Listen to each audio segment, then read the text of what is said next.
So this is my review for The Video Dead, which, depending on where you look, may have came out 1986 or 1987. I watched this one for free on Tubi.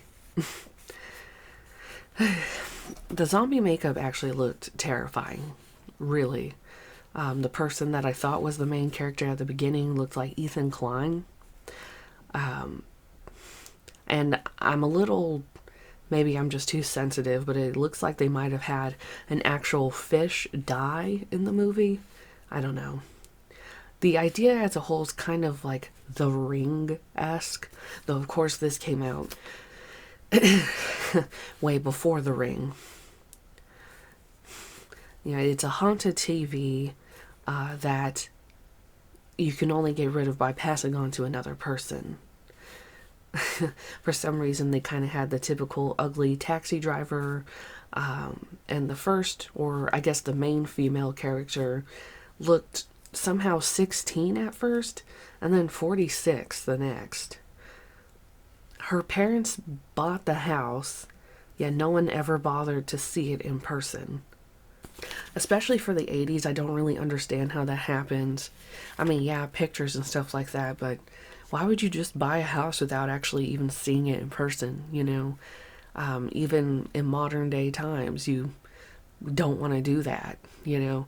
Pictures to show off a house just aren't good enough, and not as good as seeing one in person, you know? I mean, for all you know, there could be a weird smell. So anyway, that was weird. In the movie, so you have Blair, who comes to her parents' new house, and it's not really clear because at first it made it sound like they bought it for her, and she signs paperwork. So I don't know, that didn't make sense to me, honestly. And then eventually you think like a zombie's coming to come kill her, but it turns out just to be her teenage brother, who is filthy and covered in dirt and grass. And throughout the entire movie, doesn't ever change his outfit. Like they only gave him like one shirt. Anyway, so she was talking at the table with her brother about school, and Blair said that she was going to college for aerobics and music videos. Something like straight out of fan fiction. And then the scary truck from Texas shows up. And this guy, you know, from Texas, he drove up to the house or whatever because he had been looking for an inkling about this TV. I don't know, really, there wasn't any explanation to what the Texan guy had to do with the horror elements of knowing about the haunted TV. There's a lot to this movie that's just basically not explained, really. That's what it comes down to. But after the shot of Blair's brother coming to the house, and they talk about her going to college for music videos, they talk about their parents. Now, for whatever reason, their parents are out of the country doing what? I don't know. I can only assume, since I live in Texas, they probably are like oil barons or something like that. But they're in Saudi Arabia, and they're supposed to come back to the U.S. for sure this time, whatever that means. Once again, not very much info talked about. You know, the backstory really doesn't make any sense. That's all it comes down to. And then later on, so the little brother, whose name is Jeff, he finds the haunted TV, which was for some reason somehow put in the attic of the house. And there is the picture of a woman on there who kind of looks like the woman from George Romero's Season of the Witch. But a crappy 80s song comes on, and the cute neighbor girl talks to Jeff. He invites her in the house for a drink, only to find there's no food in the fridge. The neighbor's black poodle gets out of the house and then runs into the forest nearby and is presumably eaten by a zombie. Jeff and the neighbor girl run outside, where the neighbor reveals that the dog's name is Chocolate, and he likes to mate with skunks. They go into the forest looking for Chocolate, where Jeff is told that he lives Yeah, the neighbor tells Jeff that he lives in the murder house, which he didn't know before.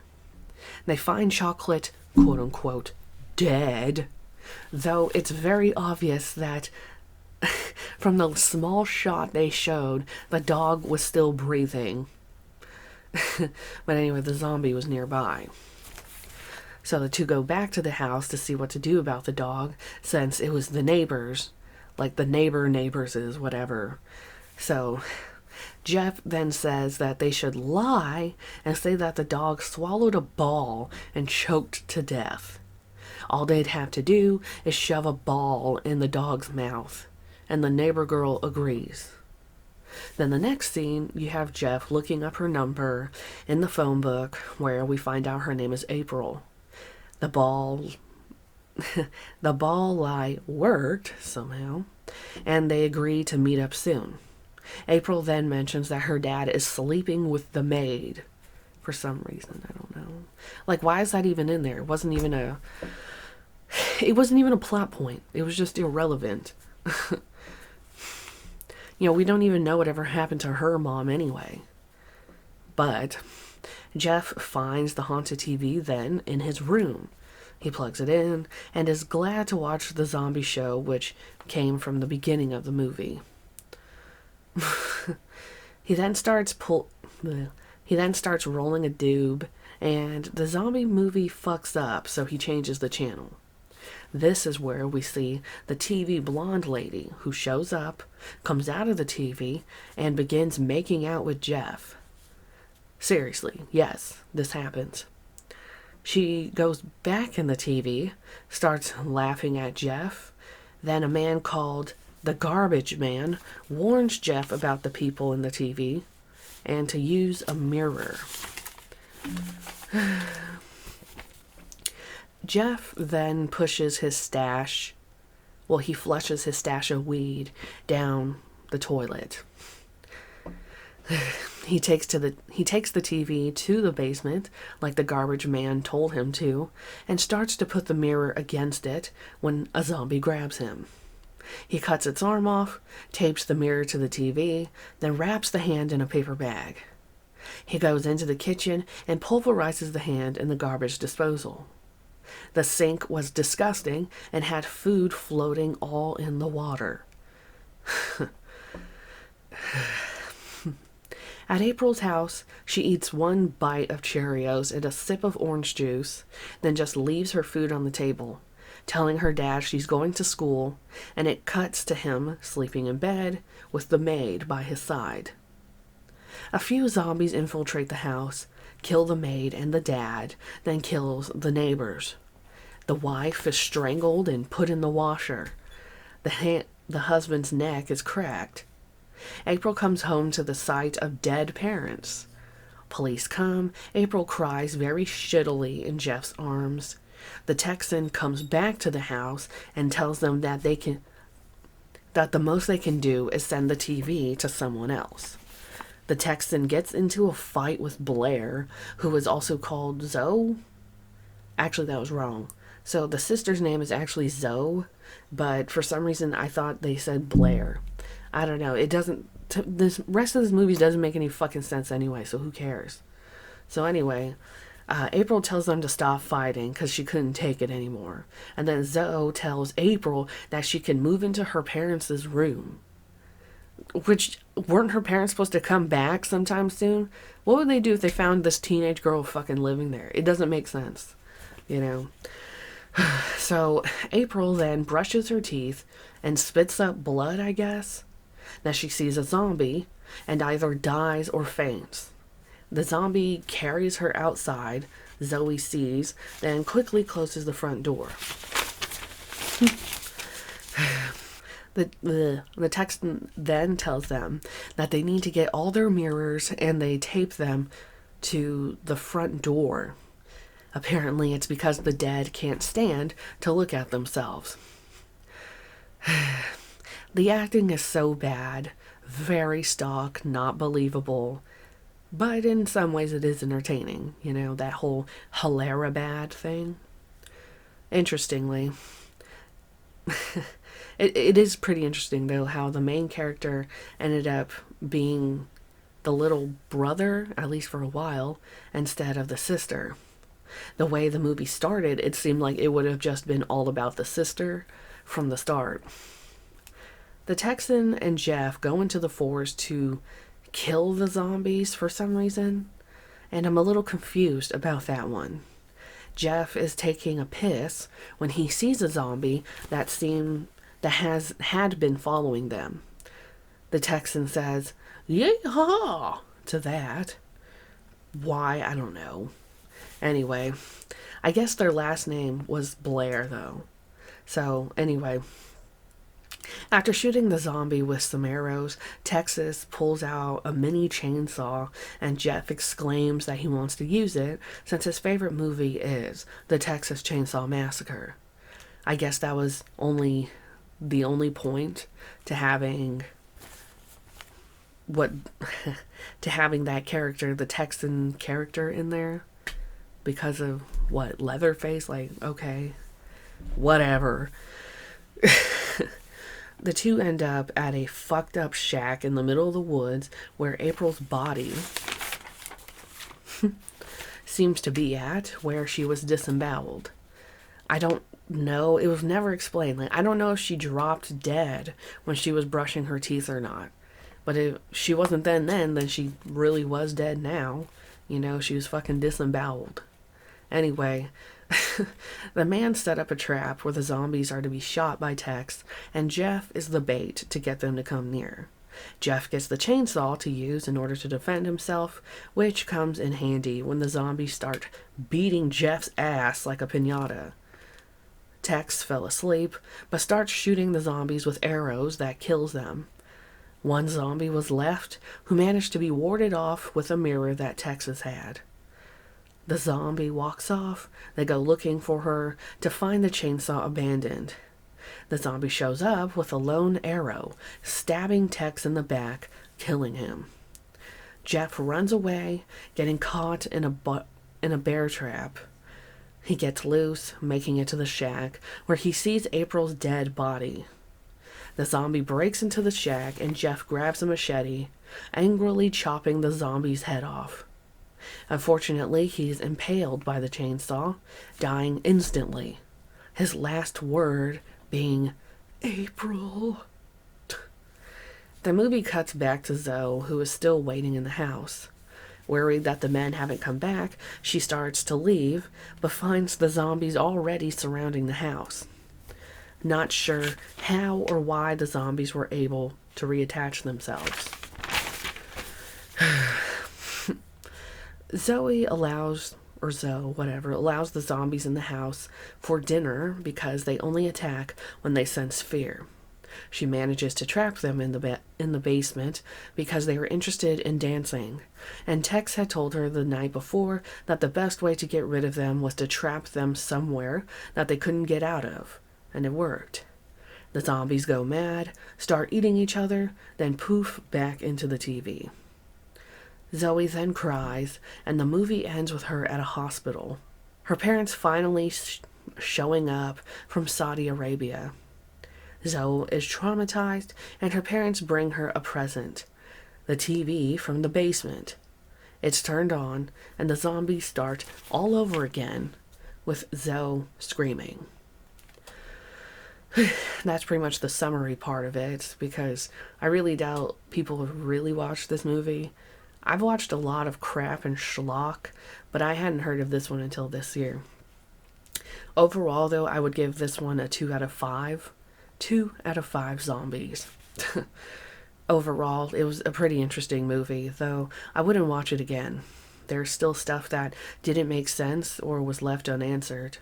Like, what was the origin of the TV and all those zombies? Why were they trapped in the TV for eternity? IMDb says that there were bios for each zombie, and actually more zombies that were to be included, but weren't due to budget constraints. A whole sequel was even written, though this was never filmed. Honestly, I would totally read it if it were a book, but I guess they declined / didn't want to do that. Maybe they never thought of it. The movie is good for one watch, and I'd say that's about it.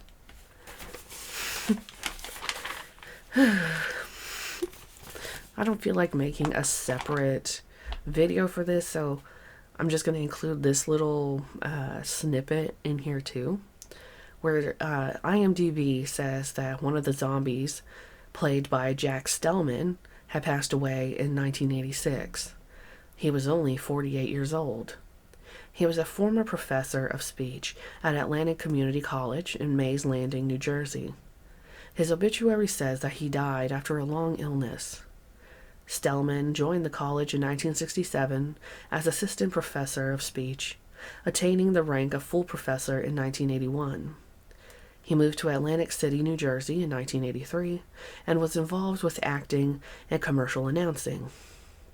Stellman had a bachelor's from Oberlin College, Ohio, and a master's from Western Reserve University, also Ohio. Jack was a veteran of the Army Signal Corps, serving in West Germany, discharged as a reserve officer. Jack was a former teacher at Valley State College, North Dakota, and Essex Community College in Maryland. He was involved with numerous organizations: a speech judge for the Optimist Club, the American Legion, Rotarian, Youth Conference, the Brigantine Jaycees, and the New Jersey Jaycees Speak Up Contest. He organized the high school speech tournament in 1969 and served as a judge. He was also active in the Toast Mistress Club and taught voice for the Marie McAuliffe Modeling School. Jack also taught speaking skills at affirmative action programs offered by the college at Caesars Hotel Casino, Resorts International Hotel Casino, Del Webb's Claridge Casino Hotel, and Harrah's Marina Casino Hotel in Atlantic City, New Jersey. He was survived by his two brothers, William D. Sr. of Hatboro, Pennsylvania, and Robert of Holland, Pennsylvania. Memorial donations were able to be made to the Jack Stellman Scholarship Fund. Another obituary states that he died on November of that year, 1986, in San Francisco. The fund was created in August of that year when his former colleagues and students learned that he was terminally ill. More than 60 people donated to the fund, which was about $5,000. According to Family Search, his full name was John Edward Stellman, born on November 28, 1937, from Pennsylvania. A 1930 census shows that Jack's oldest brother, William, was born in 1926, and the head of household was his grandmother, Ada Reddington, who was 47 years old. Ethel Stellman was his mother, and William his father, both 29. They all lived in Pennsylvania. A record from 1991 shows that he passed away on March 18th, and his birthday was March 9th, 1925. An obituary states that William served in the Army during World War II and was survived by his wife and children. The end of it stated that those wanting to donate to the Multiple Sclerosis Society could at a printed address. I assume this is what he passed away of, though I'm curious what took his brother. Could it have also been MS? HIV, maybe? This was the 80s and the epidemic was brutal. Of course, I don't want to imply anything that isn't really there. I'm mostly perplexed at how none of these family members have a page on Find a Grave. I'm not sure where they may have been buried, if anywhere at all. For all I know, they could have all been cremated. But either way, my condolences to them. So anyway, once again, that's, I guess, my sort of summary / review of The Video Dead. It had potential, it really did, and honestly, I would say the best part was absolutely the zombie makeup. That was really good, pretty terrifying. In fact, actually, the zombie that was Jack, both character and literally played by Jack Stellman, was probably the most scary looking zombie, you know? It's a real shame they never released that script, at least as far as I know, for the second one, but I would read it, you know, I really would. Maybe if, I don't know, it's an idea that I could kind of see being used for like a comic, You know, maybe it would be better in that format than the movie they made, but, you know, whatever. Would I recommend it? No, not really, you know. Um, but if you want a good laugh, you know, if you want to laugh over something stupid, then yeah, but you're not going to get scared.